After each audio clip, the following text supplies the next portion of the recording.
Hello everyone, it has certainly been a while. I haven't posted since my last Okinawa video in August, and before I realized it, it is already November. And here I am posting a video that was actually taken in May, but I hope you enjoy. This vlog is from the Golden Week holidays in spring when my friend and I went to our first WWOOFing homestay. WWOOF stands for Worldwide Opportunities on Organic Farms, and it is a community that promotes a cultural and educational exchange through homestaying on a farm. I'm in no ways affiliated with them, but please check them out. I'm going to link their site below, and what they do is just so cool and it's such an interesting opportunity, so I definitely recommend it for anyone who is interested. Anyway, here you can see us heading to our place that we would be staying at for the night. It was actually a very long trip from Tokyo. We first flew to Fukuoka Airport and took a train into Saga prefecture, and from there we took this very long, peaceful ride on the local train all the way to the very last stop. Ideally, if you're WWOOFing, I think it would be best to stay longer than just one night, because the idea is that you help out on a farm in exchange for food and housing while exchanging cultures and learning about rural living. However, our schedules didn't really match up, but we really wanted to go, and this host was kind enough to accept us even just for one night. After a very long trip, we finally arrived, and our host mom was waiting at the station to pick us up. She took us to their home, and it was so big and bright, and I loved the warmth of the wood. She and her husband built it themselves, and as someone living in a tiny apartment in Tokyo, I was in awe. We asked her about her experience with WWOOF, and she told us that she herself used to be a WWOOFer, who are the ones like us that visit and go to homestays, before they settled down and she decided to become a host instead. They have already hosted so many people, both Japanese and foreigners, and I thought that was just such a wonderful way to meet new people and share your culture and life with others.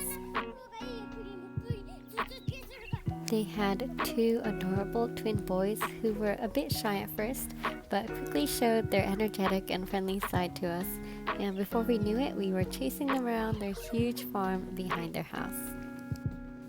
They then said we were going to go to the bamboo forest in the back to cut some takenoko, or bamboo. I had actually done this when I was little, also when I went to a different homestay in Kagoshima prefecture. It was just so funny to us that we could just walk a few minutes and then suddenly be shoveling takenoko.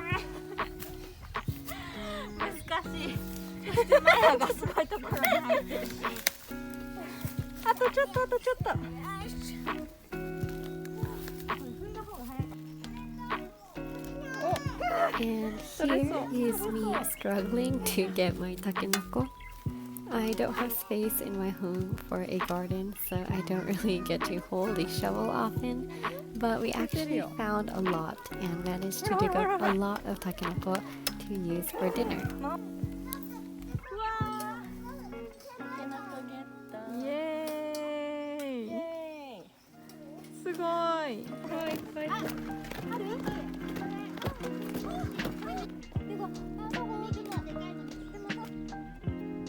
We walked back to the home with our wheelbarrow full of takenoko and started getting ready for lunch, which was a barbecue on the farm.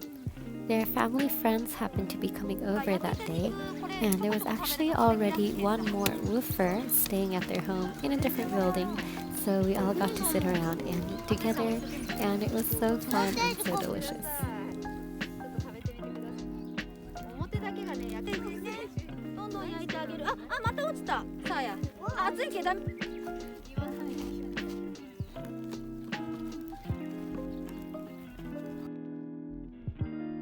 After a very filling lunch, we cleaned up and all got in the car to go to the beach. On our way there, we stopped and they let us get out to take in this amazing, gorgeous view of the rice fields called Ola Rice Terraces.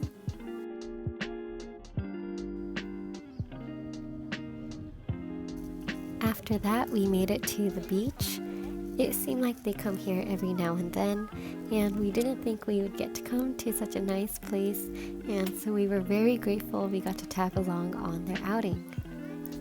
My friend and I were shocked at how peacefully quiet and empty it was, and it felt like we were on a private beach. The water was so clear, and please look at all of these beautiful, colorful starfish. I've never seen so many starfish in my life so up close, and so I was so happy. We played in the water with the boys until the sun was starting to get dark, and eventually we started to head back to the house.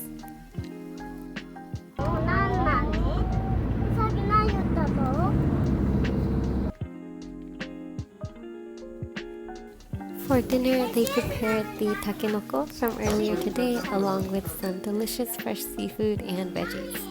The boys really wanted to continue playing, but after dinner, we went to bed really early since we had been awake since about 3 a.m. when we were still in Tokyo, and then we woke up early the next day. On the second day, the kids actually had to go to school, and the mother also had somewhere that she had to go to, so they left us some things to help out with around the farm. The first day was mostly spent eating and playing with the children, so we felt like we didn't actually get to help much, and so my friend and I were excited to get to work.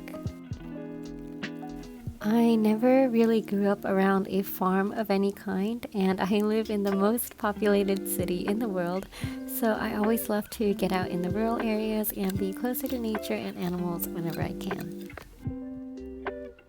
We spent the morning planting different seeds for the upcoming season, and it was super hot, and it took quite a while since it was so spacious, but before we knew it, it was already time for lunch. The dad had prepared us some grilled fish and more takenoko from the day before, and we got to eat and chat with the other woofer that was staying there. He was an older man, probably in his 60s, and he told us about how he had retired last year and has spent the last year staying at various farms throughout Japan through WWOOF. He had so many interesting stories, and I thought that was such a fun way to spend your time after retiring.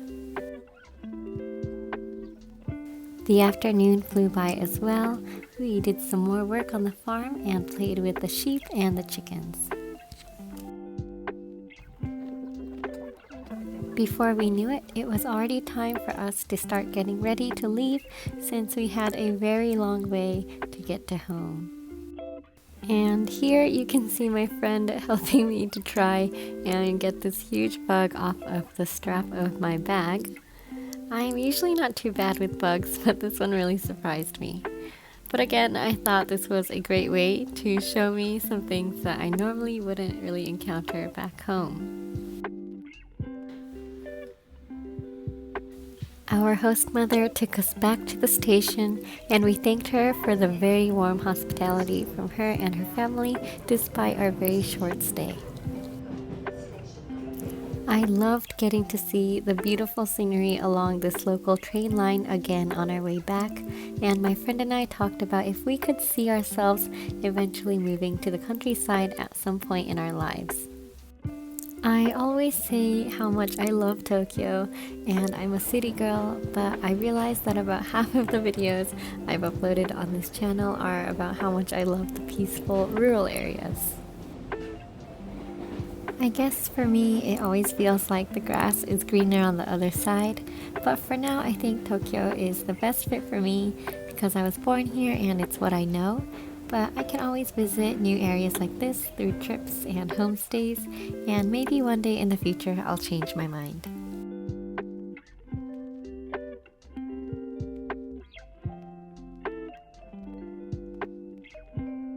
We finally came back to Fukuoka Airport and decided to grab some Hakata ramen for dinner since it is famous in Fukuoka.